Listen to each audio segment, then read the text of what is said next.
we have completed preparation of quotation template. We have added the header images, the header title, the main table of content, the summary of totals, terms and conditions, and our company contact information. What is left now is the last bit of formatting, which is page formatting. That means when you print this particular quotation, either you or your customer, it should print properly on the page. Or if you convert this file into a PDF file to be emailed to your customer, it should display properly.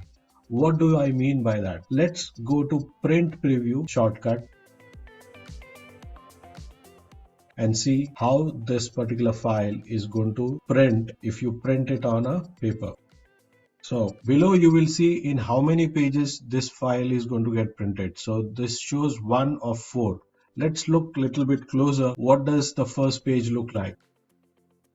So it is not going to print the entire width of quotation on the first page. It is going to print only up to unit price, which is not good.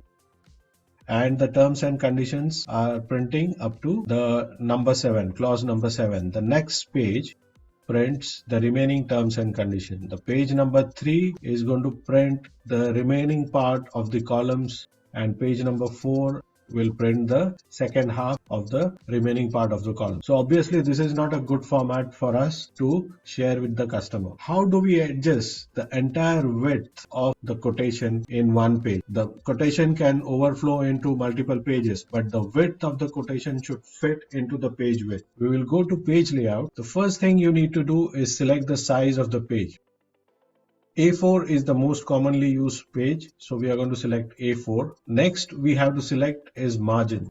So if you see here at the moment, the top, bottom, left, right, there is 1 inch margin on all the 4 sides of the pages. If we reduce this margin, then we can accommodate more information in the page width. So what we are going to do is either we select this particular margin, which is on the left side 7 inch and the right side 7 inch. Top is 0.75 inch, bottom is 0.75 inch. Or if this information is not readily available for you, then you can click on custom margin and select the margins that you need.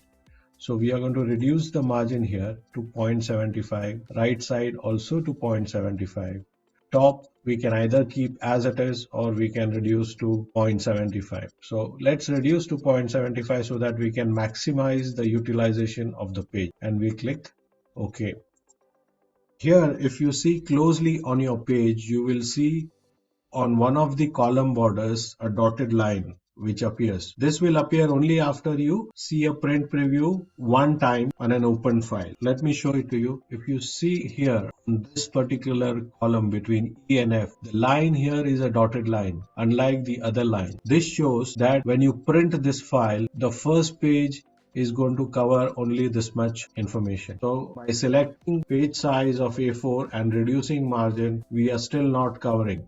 So if you see the print preview, it is still covering only up to unit price. So the next thing we do is we can try reducing the size of the font. That is one method, and adjusting the width of the columns. There is one more method which you can use without adjusting anything, and that is by adjusting the percentage shrinkage. This is the shortcut for page setup options in page layout tab. If you click on the arrow, downward arrow here, on the right of the page setup, the overall page setup menu is going to open up, and in this case we go to the adjust to section here. So this particular section allows you to adjust the size at the time of printing on the page to a particular percentage. So let's try and reduce this to 95 and see what happens.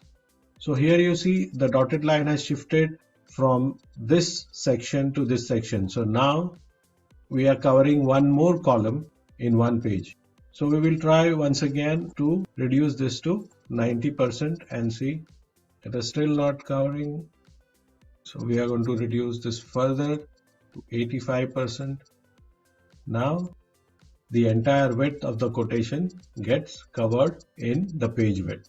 So this was first method of adjusting the page width to your desired design of quotation. The second method was to control the size of the font. So for example, let me undo this and get back to the original state. Okay, let me straight away go here in page setup and I will make this 100%. Say OK.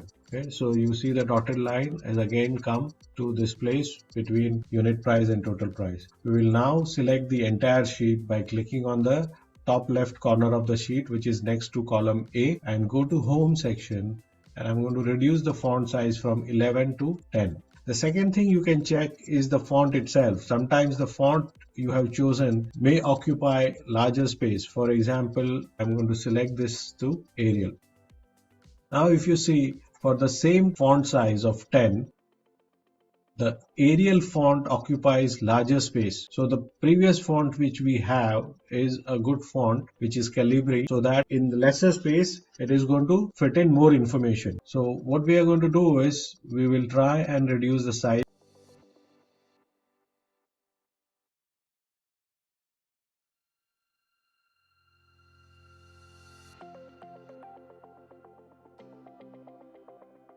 Now we have accommodated the entire width into one page. It still shows two, and here we see the shadow of the shape that we used is overflowing into next column, and it is taking up one more column to get printed.